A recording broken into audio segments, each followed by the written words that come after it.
everybody. Oh, hello. Well, I was chosen to give the graduation speech this year, and I feel really honored. So thank you to the senior class officers and for choosing me as your speaker for the graduation. So, wow, here we are. This day almost seems like light years away when Rachel Nelson, Cheyenne Carpenter, and I were making sure that we weren't late for freshman orientation 4 years ago. And Ashley Gratz, I'm sure you remember very well that day in Mrs. Knudsen's 7th grade class. She told us, you'll be in high school in 2 years, and she and I looked at each other and thought, oh my gosh, that's so crazy. It seems so surreal and unrealistic that here we are today. So wearing these robes, these hats, being in this room is almost unreal, but we made it. I know most of us are going off to college and to meet new people and eventually get married and have children. Wherever life takes us after today, these last 4 years are the years that shaped you into the person you are right now. The people in this room are so incredible that I protest Mr. Conway's argument that you are not special, which is actually what he labeled this to. So we'll see how this goes. Because I argue that beauty lies in the eyes of people. I see each one of you as someone who is completely individual and talented and significant in your own image. So this is my segue into my section called Kudos. So in this section, I'm going to give shout outs to people for their talent, their skills, for something that they've done that's amazing and that hasn't been recognized as much as it should have. So to start out, I'm going to start off with one of my good friends, Jesse Cotto. Coming to a new school your senior year has got to be one of the hardest things ever. Leaving your friends, but what you did is you made new friends. And not only that, but you stayed positive, you made so many friends, and you became prom king. Whoa! And I just think that says a lot about you, Jesse. So kudos to you. And not only that, but if you haven't heard him rap, it's pretty incredible. Go on YouTube, look him up. Next person I have here is Cheyenne Carpenter. This girl has the best hairstyles, the loudest voice, but she has one of the biggest hearts. And not only that, but I give kudos for you because she's been on varsity soccer since 7th grade. Yeah? So kudos to you, Cheyenne. Ashley Haynes, an amazing gymnast. And she has been pretty much the president or on student council since elementary school. She's bent her back over for this class, and I speak for everyone, and I thank you personally. I don't know where you are, so look at you. All right. For the things you've done for our class, so thank you, Ashley, and kudos to you. Elijah Lee Smith. I give kudos to you for probably being the most interesting member of our class, who has been through some of the most weirdest scenarios and situations that I don't think anyone can ever think of. So, just kudos, Eli, kudos. Specifically, I think we should all give kudos to our parents for raising us and providing guidance for this very day. So, thank you, Mom and Dad, and friends and family again. We already gave the clap, so we're not going to do that again. We should also give kudos to our friends with whom we're standing next to, or sitting next to, because they've stuck by us with the horrible tests we've had to cram for and study, and they've been for each other. We've been here for each other. Having a good laugh with them, crying with them, and taking an obnoxious amount of prom photos with them that are on Facebook, myself included. In that sense, I think personally my friends Keaton, Casey, Levi, Eli, Dave, and Ryan for being my close friends through high school. So I ask that each one of you thank your close friends if they stuck by through high school. And plus, I'm sure they would have been a little peeved that I didn't mention them at all this week, so thought I'd pick them in a little. Katie Shepherdson, congrats on being voted as Female Athlete of the Year.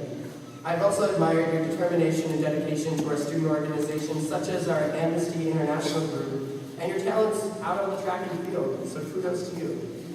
Graham Eddy. Although Graham Eddy and I are not close friends, I've always appreciated the people who are very genuine and kind to others. And Graham, you are someone to look up to as a fantastic athlete, percussionist, musician, and a person I have no doubt will be very successful in life. Kudos. Kyle McCormick, I cannot wait for the day when I see on Good Morning America that you and Jacob Patton have invented the latest and most greatest of advanced technology.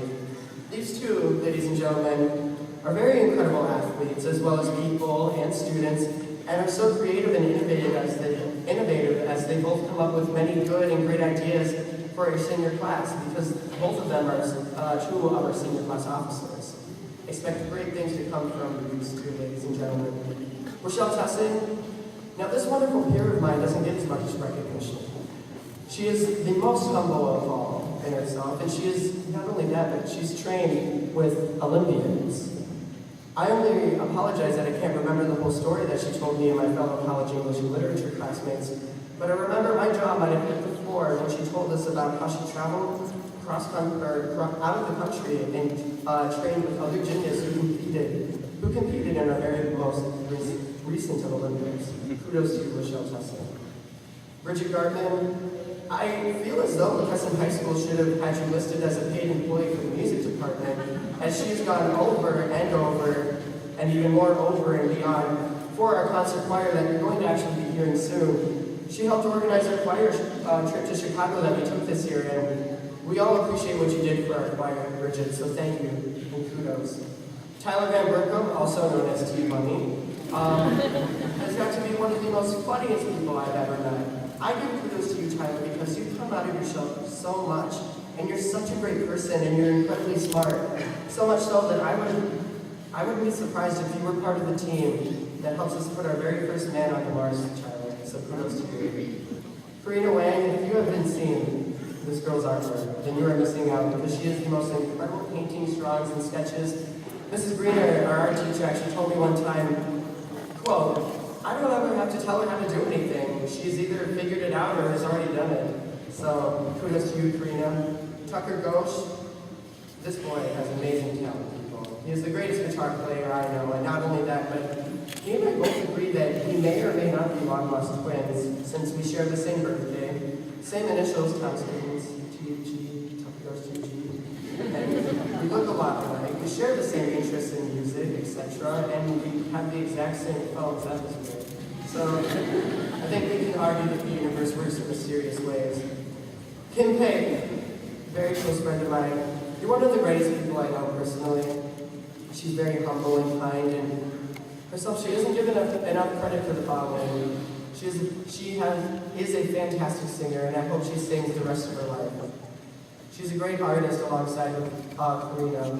She has such an abstract way of doing her art. It's incredible. And I'm honored, and I'm very sure so are very many other people when they say that they're friends with Miss Kimberly Lee. Now, I wish I could go on to each and every person, but I'm only given so much time, and if I haven't put you to sleep yet, then I guess I'm doing well on some level. But what I want us to take away is that each and every person in this class has so many things about themselves that are just mind-blowing and amazing, and most of us don't even know. You're all special in your own way, and I hope you can hold on to these memories that we've had with these very people we're sitting next to, which hopefully I can remind you of a few memories to look back on. Like, one of my favorites is in 7th grade, I'm sure we all remember when Levi Spagel wore a dress for Halloween. I'm sure we can remember when Katie Horn thought she was never going to be a dentist, or the time Dean Krajewski and Jared Kling were either lost or had forgotten to load onto the bus to the Festival of Nations in 8th grade, making the rest of us wait a solid 45 minutes, so thanks guys. In what seemed like a trillionth of a second, our lunchroom was transformed into a wrestling match with mats on the floor and tables aside. And tables were perfectly out of the way. Alright, and how took 4 tries to get the lip done right. I'm going to miss how somehow on every last day of school I always end up hanging out with Megan Bush ever since 7th grade. Again, the universe works in weird ways. I'm going to think back on the time Jevin Dorschner farted in a very dead silent chemistry classroom, and his excuse was, "I didn't think it would be that long."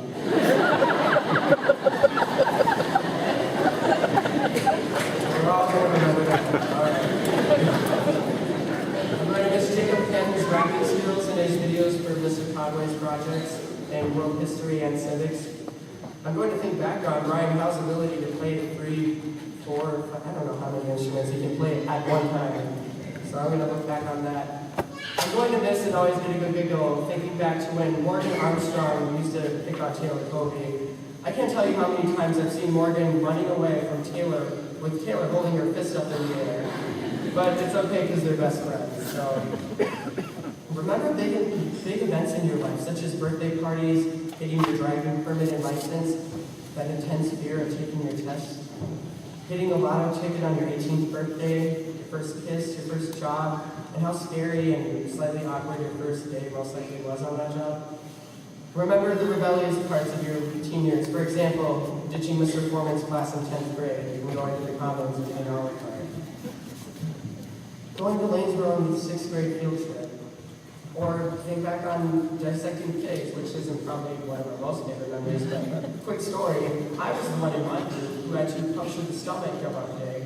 And of course, when I punctured it, the poo or whatever it is had to squirt all over my face. So there's something I won't remember that I'll probably never forget from my biology class in 10th grade. I'll always think back on Eli Smith's rat tail haircut. Think back on creating zingers for our speeches freshman year with Miss Petarsky. I'll always get a good kick out of the time when Alyssa Graff almost got a coffee ticket. Dance parties at our wisdom retreat. Remember how much you laughed at yourself when you opened your 8th grade letter to your 12th grade self, enjoying snow days, going away for sport tournaments, or going to rehearsals for plays, or being in a group in high school with people who share the same interests, such as music, mathematics, science, sports, etc. Think back on all of those. I'm also going to miss the time, or think back on the time when Ariel Van de Zan got her mouth stuck open because of her braces. And I will admit, Jacob Penn and I sort of instigated that after we asked her if she wanted to play the "Let's see how wide open you can open your mouth" game. I didn't do anything. Sorry about that, Ariel. And last and certainly not for last, or at least, the time Dave Shudo got a Cabbage Patch Kid for Christmas freshman year. So, to conclude this, once again, these memories and lists I have could be endless, and we all have different memories, whether they're good, bad, sunny, or funny, sad. But what these memories do for us is shape us into the individual we are and will be as we go out as citizens in this country and humans in this world. In that sense, I offer a few pointers to live by as you continue your life after today. Don't hold back on being yourself. Be someone to look up to and pursue your dreams. Create new memories to be nostalgic for. And no matter where you go after these next few months, college, or if you're enlisting, or if you're staying home, or moving to a new country, wherever you go, try new things. Pick up a new hobby, try new food, learn a new language, go skydiving. Marty Berg, I think somebody mentioned to me earlier that he's gone over 6 times already, and he's graduated 2 years ago, so I gotta match up to that. Live your life to the fullest.